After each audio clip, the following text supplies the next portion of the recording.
এখন আমাদের লোকাল থানা থেকে, নারায়ণপুর থানা থেকে বলছে যে ডকুমেন্টস না থাকলে থাকতে যাবে না, তার জন্য আমরা চলে এসেছি। কেউ 1-2 বছর, কেউ আবার 20 থেকে 25 বছর, ছোট থেকেই বাস পশ্চিমবঙ্গে। তবে সাম্প্রতিক এসআইআর এর পরে তাদের সকলকেই ফিরে যেতে হবে বাংলাদেশে। তাই কেউ মধ্যমগ্রাম থেকে, কেউ দুর্গানগর থেকে, কেউ বা আবার কলকাতার কোনো এক প্রান্ত থেকে হাজির হয়েছেন শরৎনগরের হাকিমপুর সীমান্তে। এবার নিজের দেশে ফিরে যাওয়ার পালা। বুঝতে শিখে এখানে। হ্যাঁ, তখন আপনাদের এখানেই জন্ম? শুধু আমার মা বাবা বাংলাদেশি। তো আমাদের এসআইআর এর সময় মা বাবা 2002 সালের আগের ডকুমেন্ট চাচ্ছিল। মা বাবা তো অশিক্ষিত, তখন ডকুমেন্টস অত খেয়াল করেনি। তো এখন আমাদের লোকাল থানা থেকে, নারায়ণপুর থানা থেকে বলছে যে ডকুমেন্টস না থাকলে থাকতে যাবে না, তার জন্য আমরা চলে এসেছি। এখন সেখানে চলে যেতে হবে, আর কি করবো?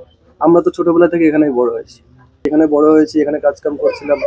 এখন বলছে মা বাবার ডকুমেন্ট না হলে আমাদের থাকতে যাবে না, তার জন্য আমাদের চলে যেতে হচ্ছে।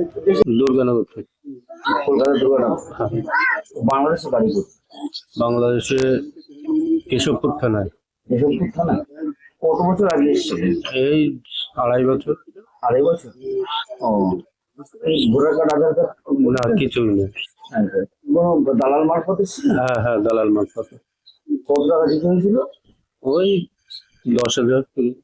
10,000 টাকা দিতে হয়েছিল। কোন বর্ডার দিয়ে পার হইল? খুব একটা খেয়াল নেই। ওটা খেয়াল নেই না? আচ্ছা, এখন এই যে দেশে চলে যাচ্ছেন কেন, কারণটা? এই এসআইআর হচ্ছে এই জন্য। এসআইআর?